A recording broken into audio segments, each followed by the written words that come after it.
सारे बाण भैया न राम राम। भैया आज है एकादशी का व्रत, परवर्तिनी एकादशी आज है। तो यह एकादशी बहुत ज़्यादा बड़ी होया करे, क्योंकि इस दिन भगवान जो हरि विष्णु है ना वो करवट बदला करे और उनकी याद में यह एकादशी मनाई जाए। इस एकादशी से जुड़ी 2-3 कथा ही जो मैंने अपना श्री कृष्णा चैनल पर डाल रखी हैं, तो आप ज़रूर से देखियो। तो आज मैंने कर रखा है एकादशी का व्रत। और सुबह मैं उठी थी 4:30 बजे, और 4:30 बजे उठकर नहा धोकर व्रत का संकल्प लिया, पूजा पाठ करी। ये सारे काम मैंने कंप्लीट कर लिए हैं। चलिए मैं आपको दिखा देती हूँ। तो भगवान श्री कृष्णा की पूजा मैंने कर दी है, धूप लगा दी, जोत जला दी है और आरती कर ली है और घंटी बजा दी है। तो ये सारा काम मैंने कंप्लीट कर लिया है। संकल्प ले लिया है कि भाई आज के दिन मैं किसी की निंदा चुगली नहीं करूँगी, अन्न ग्रहण नहीं करूँगी और पूरा दिन श्री हरि नाम के साथ मैं आज का दिन बिताऊँगी। भगवान मेरे को सामर्थ्य देना ताकि मेरा व्रत निर्विघ्न पूरा हो जाए। तो ये है गंगा जल, इसमें मैंने लोटे में थोड़ा गंगा जल फिर जल से भर दिया है। इसको हम तुलसी मैया में डाल के आएंगे और एक जो है वो दीपक जलाएंगे वहाँ पे। तो इधर मुस्कान जो है खाने की तैयारी कर रही है, सचिन को ड्यूटी जाना है तो इसने सब्जी बना के कढ़ाई में रख दी है, पनीर की सब्जी बनाई है और अभी आटा लगा के रख दिया है, ये खाना बनाएगी। तो गुल्लू को नहला दिया है वक्त से ही, टाइम से पहले ही, और ये गुल्लू बड़ा खुश हो रहा है। तो अभी हम छात पे चलते हैं। इसने पहले गुल्लू को इधर जय जय करवाई है, जो कि सभी को करनी चाहिए, और गंगा जल मिला के हम थोड़ा सा तिलक लगा देते हैं बच्चे को। और अभी हम धूप ले लेते हैं जो हम तुलसी मैया में छत पे जाके लगाएंगे। तो तुलसी मैया को हमने छत पे स्थापित किया हुआ है।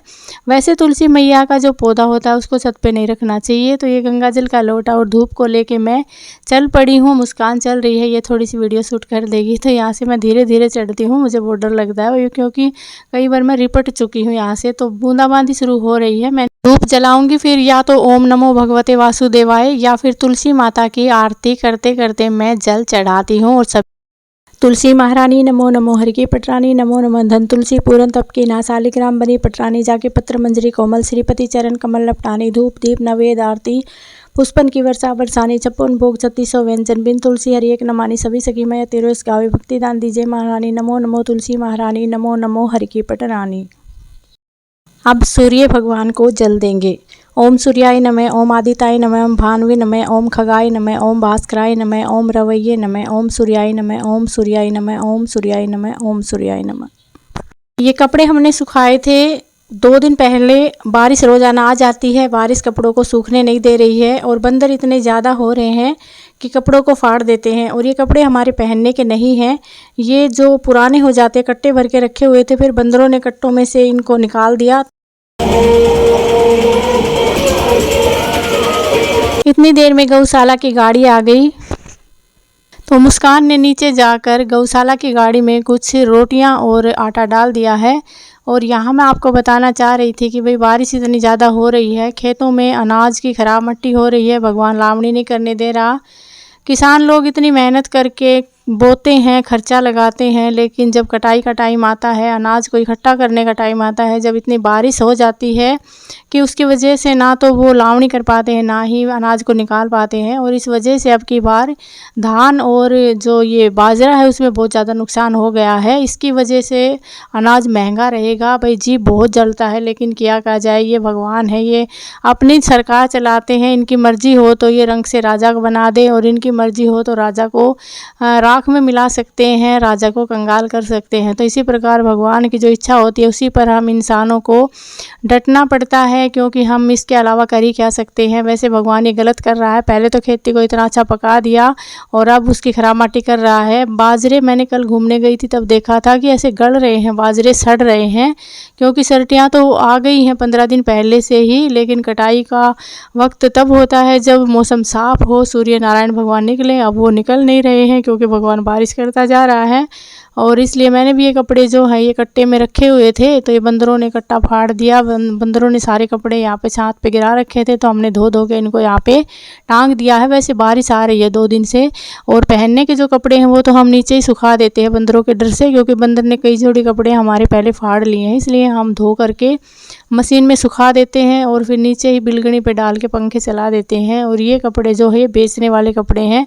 गुदड़ी वगैरह तो अब की बार डलेगी नहीं, क्योंकि बारिश इतनी ज़्यादा हो रही है। है, तो अब की बार तो हम इनको बेचेंगे, वरना हम गुदड़ी बना लेते हैं जो कि सॉफ्ट रहती है, बिछाने में अच्छी रहती है। तो अब की बार हम नहीं बनाएंगे। 3-4 कट्टे भरे हुए हैं पुराने कपड़ों के, तो कुछ हमने कल सुखा के पोर्च में रख रखे हैं और कुछ ये सूख रहे हैं। अब अच्छा घाम निकलेगा, धूप निकलेगी तभी ये सूखेंगे, तब तक ऐसे पड़े रहेंगे। तो भाई इस प्रकार से खेती का निरीक्षण करते हुए, लोगों के बारे में सोचते हुए हम नीचे की तरफ जा रहे हैं अपने घर। तो यहाँ पे मैं आपको दिखा देती हूँ, पोर्च में चारपाई डाल रखी है और उसके ऊपर ये परसों मैंने सुखा के कपड़े 3 कट्टे भरे थे, सारे बंदरों ने पाट दिए, तो इसलिए मैंने यहाँ पे रख रखा है। ये तो बिल्कुल सूखे हुए हैं, अभी इनको कट्टों में भर के रख देंगे, जब भी कोई गाड़ी वाला आएगा तो उनको हम इनको दे देंगे। और ये कुछ काम के आने वाले नहीं है, तो मैं बेचने का ज़्यादा लोभ करती नहीं हूँ। ऐसे ही बोलूँगी कि भाई हमारे घर से कचरा हटाओ और लेके जाओ, मुझे पैसे नहीं चाहिए इसके बदले। वैसे भी कबाड़ बेच के पैसे लेने नहीं चाहिए भाई, कथाओं में सुनते हैं, पर थोड़ा बहुत लोभ हो जाता है इसलिए ले लेते हैं। चलिए अब नीचे चलते हैं, देखते हैं मुस्कान खाना बना रही है कि क्या कर रही है। तो गुल्लू यहाँ पे लिटा रखा है, ये आराम से खेल रहा है। सुबह सुबह ये नहला दिया था, इसको हमने सुबह नहलाने की आदत डाली हुई है और सभी लोग सुबह सुबह हमारे नहा लेते हैं। मोटर चला रखी है और पानी भर रहे हैं साथ के साथ। तो इधर मुस्कान ने आटा लगा दिया है, उससे पहले वो बना ली थी, सब्जी बना ली थी। तो ये सचिन के लिए खाना भी बना रही है, उसको ड्यूटी जाना है। तो मैंने एकादशी की जोत बत्ती कर दी है भाई। ये सिंपल तरीके से ही मैं जोत बत्ती करती हूँ, जो घर में उपलब्ध होता है फल फ्रूट उसका भोग लगा देती हूँ, तुलसी मैया में दीपक जला देती हूँ, आरती कर लेती हूँ, सूर्य नारायण भगवान को जल चढ़ाती हूँ। और सबसे बड़ी पूजा तो ये है कि पूरा दिन हम किसी की निंदा चुगली ना करें, कोई भी ऐसा पाप कर्म ना करें जो हमारे व्रत के विरुद्ध हो। तो ये छोटा सा नियम होता है, अगर पालन कर लेते हैं तो बहुत अच्छी बात है, नहीं तो ये बहुत बड़ा होता है। तो मैंने अंदर आके देखा, श्री कृष्णा की जोत अभी जली हुई थी भाई। जोत को जलते हुए देखना मुझे बहुत अच्छा लगता है, ऐसा मन करता है जैसे इसके पास ही बैठी रहूं। तो धूप भी जली हुई है और भगवान श्री कृष्णा मौजूद है इसी मंदिर में, तो मुझे बहुत अच्छा लगता है। पूरे घर में धूप की खुशबू हो जाती है सुबह सुबह, उससे पॉजिटिविटी आती है। तो अभी हम थोड़ा सा दूध गर्म करके पी लेते हैं। चाय पीनी मैंने बंद कर रखी है। शाम के समय मैं हर्बल टी पीती हूँ और या फिर लेमन टी पी लेती हूँ, और सुबह के टाइम मैं थोड़ा सा 1 गिलास ही दूध लेती हूँ, उसमें अदरक डाल के, खांड डाल के उसको पी लेती हूँ। तो इससे मुझे बिल्कुल भी चाय की याद नहीं आती। तो चाय मैं पहले बहुत पीती थी, आजकल चाय सेधने लगी तो मैंने बंद कर रखी है। तो अदरक वाला दूध है ना, इससे मुझे चाय की होश नहीं आती। मैं चाय समझ के इसको पीती हूँ, थोड़ा सा गर्म कर लेती हूँ, मतलब 1 गिलास ही, और उसमें अदरक वगैरह डाल के, पत्ती डालती नहीं हूँ, सिप सिप करके पीती हूँ। तो ऐसा लगता है जैसे मैं चाय पी रही हूँ। तो चलिए इस दूध को हम गर्म कर लेते हैं, उबाल लेते हैं एक बार। तो भाई दूध को मैंने रख दिया है, इसमें अदरक का टुकड़ा कूट के डाल दिया है। इधर मुस्कान ने आटा लगा के रख रखा, तवा चढ़ा दिया है, गैस को ऑन कर दिया है।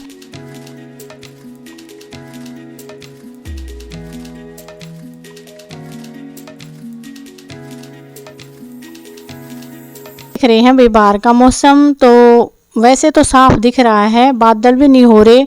कुछ देर पहले तो हल्की हल्की बूंद भी आई हुई थी, लेकिन अभी फ़िलहाल बूंद भी रुक गई हैं, हवा भी चल रही है। ऐसा लग रहा है जैसे मौसम साफ़ हो गया है, लेकिन मौसम साफ़ नहीं हुआ है, क्योंकि बारिश वालों ने, मौसम विभाग वालों ने बता रखा है कि भाई बारिश आने वाली है 48 घंटों में, भारी बारिश। तो मौसम का निरीक्षण मैंने कर लिया है और अभी हम आ गए हैं अपने घर के अंदर। देखते हैं मुस्कान ने खाना बनाया है या नहीं, ये देखते हैं। मुस्कान खाने की तैयारी कर रही है और अभी मुझे दूध पीकर जाना है मंदिर में, जहाँ अरे मेरे अदरक वाले दूध कहाँ जाएगा तू। तो भाई मेरे पतीले वाला दूध तो निकल के बाहर भाग रहा है। इसको कंट्रोल करने के लिए गैस को बंद कर दिया है और अभी इसको छान के मैं लेके श्री कृष्णा का नाम और पी लूँगी। तो मुस्कान ने दूध को छान लिया है और इसने तो ये छोटी कटोरी में छान दिया, मैंने वापस उसको गिलास में डाला है और अभी सिप सिप करके चाय की याद में मैं इस दूध को पी जाऊंगी। दूध को मैंने पी लिया है। अभी मुस्कान कह रही है मम्मी गाय को रोटी दे के आओ, तो ये शुभ काम करने के लिए मैं चल पड़ी हूँ। हमारे पड़ोस में है गौ माता और उसको ये रोटी मैंने खिला दी है। आज एकादशी का दिन है, तो गौ माता को थोड़ी सी मीठा डाल के रोटी खिलाना बहुत ही शुभ होता है। भाई आप सभी खिलाते तो होंगे, लेकिन मीठा डाल के ज़रूर से खिलाया करो। तो गौ माता सुख शांति राखी। अभी मैं लेके आई हूँ पैसे, मुस्कान ने रायता बूंदी मंगवाई है, तो बूंदी का पैकेट मैं लेके चल रही हूँ अपने घर की तरफ। हल्की हल्की बूंदाबांदी शुरू हो गई है। मैंने आपको बताया था ना कि मौसम थोड़ा सा ही साफ़ होता है, ज़्यादा साफ़ नहीं होता। तो ये ले मुस्कान तेरा रायता बूंदी का पैकेट, और अभी फटाफट से रायता बनाएगी। अभी बेटे को देखती हूँ क्या कर रहा है। तो ये लड़का अभी फ़ोन में कुछ देख रहा है, नहाया नहीं है। ये कह रहा है पहले खाना दो, बाद में मैं नहाऊंगा। तो मुस्कान खाना डाल के ला रही है और मैं अपना आटा और रोटियां लेकर मंदिर में पहुँच गई हूँ। यहाँ पर मैं चींटियों को आटा डालने के लिए आती हूँ। पहले हम खेतों की तरफ जाते थे, लेकिन अब बारिश तेज़ हो रही है ना, तो परली साइड पानी भरा हुआ है, इसलिए ये हमारा जो जोड़ी वाला मंदिर है ना, ये थोड़ी सी ऊंचे स्थान पर है, तो यहाँ पर पानी नहीं भरता, इसलिए हम मंदिर में आ गए हैं। एक ये मेरी फ्रेंड है, ये आती है मेरे साथ, और एक मैं आई हूँ। तो हमने चींटियों को ये उनका फेवरेट भोजन दे दिया है और अभी हम वापस घर के लिए जाएंगे। लेकिन उससे पहले ये बोल रही है कि हम घूमने के लिए चलेंगे। मैंने कहा ठीक है चलो भाई, अभी तो बहुत सारा टाइम है, घर पे मुस्कान सचिन को खाना खिला देगी। तो जय हो दादा जोड़ी वाले की और जय हो गौ माता की, सबकी जय बोल के मंदिर के दर्शन करके। और बहुत ठंडा मौसम हो रहा है, एक दो बूंदें पड़ रही हैं, ज़्यादा नहीं पड़ रही हैं। तो मैं इसके साथ जा रही हूँ। एक जगह है, मतलब कोई, वहाँ पर एक बेलपत्र का पेड़ खड़ा हुआ है बड़ा। तो ये कह रही है चलो बेलपत्र लेके आएंगे, मुझे शिव शंकर भोलेनाथ के लिए हार बनाना है। तो मैंने सोचा कि चलो मैं भी एक हार बना ही लूँगी भोले बाबा के लिए। और यहाँ पर मैंने कुत्तों को रोटी डाल दी है जो मैं घर से लेके आई थी। तो अभी ये मेरी सहेली है, इसके साथ मैं इनके प्लाट में आ गई हूँ। और यहाँ पर देखिए बहुत ही अच्छे अच्छे पेड़ खड़े हुए हैं, जैसे बेलपत्र है। और ये जो आपको नीचे दिख रही है ना हरियाली, इसमें बहुत सारे तुलसी के पेड़ खड़े हैं, काला धतूरा है और मरवा के पेड़ है, बहुत अच्छी खुशबू आ रही है। तो ये तो तोड़ने लग गई है बेलपत्र, और अभी मुझे भी बेलपत्र तोड़ने हैं, लेकिन पॉलीथीन में घर से लेके नहीं आई, अभी मुझे अपनी झोली में ही डालने पड़ेंगे। तो ये देख सकते हैं आप कितनी ज़्यादा तुलसी खड़ी हुई है यहाँ पे। मैं सोच रही थी कि एक तुलसी को किसी कस्सी से उखाड़ के लेके जाऊंगी, घर पे बो दूंगी। तो कल लेके जाऊंगी, आज तो मैं कस्सी नहीं लेके आई, क्योंकि इनकी जो जड़ है गहराई तक गई हुई हैं। और ये बहुत बड़ा पेड़ है बेलपत्र का। तो मैंने भी आज बेलपत्र का हार बनाने की सोच रखी है। देखिए कितने कच्चे कच्चे पत्ते लगे हुए हैं, बहुत अच्छे लगते हैं मुझे तो ये बेलपत्र के पत्ते। अब की बार मैंने सावन में भोलेनाथ को 108 बेलपत्र का हार पहनाया था, और आज भी मैं सोच रही हूँ कि मैं 108 बेलपत्र का हार भोलेनाथ के लिए बनाऊंगी। तो उसके लिए मैं अभी ये तोड़ना स्टार्ट कर देती हूँ। ये तो सुमन कह रही है कि तोड़ लो। तो देखिए दोस्तों, मैं थैली नहीं लेके आई, मैंने तो झोली भर ली है आज बेलपत्र की तोड़ तोड़ के। और ये भी तोड़ रही है, तो इस झोली में ही मैंने ले ली है। वैसे तो एक दो मकड़ी भी थी इसमें। तो वही बेलपत्र को लेके मैं अपने घर पे आ गई हूँ। और मैं तो ये जो छोटी छोटी डाली दिख रही है ना, ये लेके आई हूँ, मतलब अलग से पत्ते नहीं किए मैंने, ये मोली धागा ले लिया है। आज भी मैं बनाऊंगी महादेव के लिए 108 बेलपत्र का हार। तो उसके लिए मैंने मोली धागा ले लिया है, और हार के साइज़ का मैं पहले इसको नाप के मोली धागे को 2 कर लूँगी, और फिर मैं पत्तों को अलग अलग करके और एक साथ 10-15 पत्ते बांध बांध के और गिनती के साथ 108 बेलपत्र का हार बनाऊँगी। एक बार तो हमें, मतलब एक बार क्या, जब भी मान लो आपकी श्रद्धा हो, जैसे कि आज प्रवर्तिनी एकादशी है, जिसे हम झूलनी एकादशी कहते हैं, पद्मा एकादशी भी इसको कहा जाता है, और वामन एकादशी भी इसको कहा जाता है। तो एकादशी का दिन है। फिर आज सुमन के साथ मैं चली गई थी, तो मैंने सोचा कि चलो बेलपत्र ले ही आती हूँ और महादेव जी को ये हार आज मैं बनाकर पहनाऊंगी। तो मुस्कान और रियांश सभी को लेके मैं मंदिर में जाऊंगी। पहले ये हार कंप्लीट कर लेती हूँ, तो सारा ब्लॉग आज मैं शूट करके लाऊंगी वहाँ मंदिर से भी। वैसे तो बूंद आ रही है, छोटी छोटी सी बूंदाबांदी हो रही है, लेकिन फिर भी आज तो मैं मंदिर में जाऊंगी फ़ोन को लेके, चाहे फ़ोन भीग ही क्यों ना जाए। तो सबसे पहले मैंने बीच में बहुत सारे पत्ते लगा दिए हैं। वैसे तो मैं गिनती करके लगा रही हूँ, लेकिन मुस्कान कह रही है मम्मी आप पहले हार बना लो, मैं बाद में इन पत्तों की गिनती कर दूँगी। तो मैंने सोचा ठीक है। तो कहीं पर 8 पत्ते, कहीं पर 9 पत्ते, 10 पत्ते ऐसे ले लेकर मैं हार में बांध रही हूँ। और साथ के साथ मैं ओम नमः शिवाय का मंत्र जाप कर रही हूँ। इससे बहुत ज़्यादा फ़र्क पड़ता है हमारे जीवन में। भगवान भोलेनाथ को 108, चाहे हम कुछ भी चढ़ाएं, बेलपत्र हो या फिर कोई किसी के दाने हो, जैसे मूंग के दाने, चावल के दाने, गेहूं के दाने, उड़द के दाने, कुछ भी हम ले सकते हैं, लेकिन 108 की संख्या में चढ़ाने का बहुत ज़्यादा महत्व होता है। ये मैंने भोलेनाथ की जो शिव पुराण कथा होती है ना, उसमें सुना था। तो एक बार तो मैंने ये हार बना के पहनाया था अभी सावन में, और अभी मैं सोच रही हूँ कि दोबारा से बना के पहनाऊँ। मेरी भगवान भोलेनाथ में, शिव शंकर में, राधा रानी में, इनमें बहुत ज़्यादा श्रद्धा है। और वैसे देखा जाए तो ये त्रिदेव जो हैं, ब्रह्मा विष्णु और महेश, ये एक ही हैं। इनकी कथा जब हम सुन के देखेंगे ना कि शिवलिंग का अवतार किस प्रकार हुआ था, तो उसमें बताया जाता है कि भाई भगवान की उत्पत्ति किस प्रकार हुई है। तो ये तीनों त्रिदेव जो हैं ये एक ही हैं। लेकिन ब्रह्मदेव का कहीं भी मंदिर नहीं मिलेगा। ब्रह्मदेव को श्राप मिला हुआ है, इसलिए उनकी पूजा नहीं होती है। बाकी शिवलिंग की पूजा और भगवान भोलेनाथ की पूजा और इसके साथ कृष्ण भगवान, राधा रानी, इनकी पूजा का विशेष महत्व है। वैसे तो सभी देवता अपनी अपनी जगह पर बहुत ज़्यादा शक्तिशाली होते हैं, पूजनीय होते हैं, महत्वपूर्ण होते हैं, क्योंकि हर इंसान अपनी श्रद्धा के हिसाब से ही देवताओं को चुनते हैं। मैंने भोलेनाथ के मंत्र का जाप करते करते देखिए 108 बेलपत्र का हार बना दिया है मौली धागे के साथ। और अभी मुस्कान जो है वो इनकी गिनती करेगी। मुस्कान मेरे कैमरे को सेट कर रही है, तो बीच बीच में फ़ोन को हिला रही है। और मुस्कान ने दूसरे फ़ोन पे लाइव चलाया हुआ है। अभी ये कुछ दिन से ये लाइव आने लगी है। उससे पहले तो ये चैनल को नहीं संभालती थी। पहले बनाया था हमने इसका 6-7 महीने पहले, लेकिन ये काम नहीं करती थी। और अभी ये चैनल पे लाइव आने लगी है, तो दूसरी तरफ इसने अपना फ़ोन चला के रखा हुआ है लाइव में। और 108 बेलपत्र का हार बनाने के बाद देखिए कितने सारे बेलपत्र और बच गए मेरे पास। तो मुस्कान कह रही है कि मम्मी इनकी मैं माला बना के दरवाजे पर लगा दूंगी। मैंने कहा ठीक है, वरना मैं इनको मंदिर में दे आऊँगी ताकि किसी का भला हो जाए। तो पूजा की कुछ सामग्री और जल वगैरह लेके, हार लेके जो मैंने बनाया था, हम पहुंच गए हैं भोलेनाथ के मंदिर, जो हमारे घर के पास में ही लगता है। बंदर बहुत ज़्यादा है मंदिर में, तो कुछ श्रद्धालु भी आए हुए थे। मैंने उनको बोल दिया है कि आप थोड़ी सी देर रखवाली कर लेना, हम पूजा पाठ करेंगे, क्योंकि बंदरों ने एक बार मुझ पर अटैक कर दिया था, तो तब से मुझे डर लगने लगा है।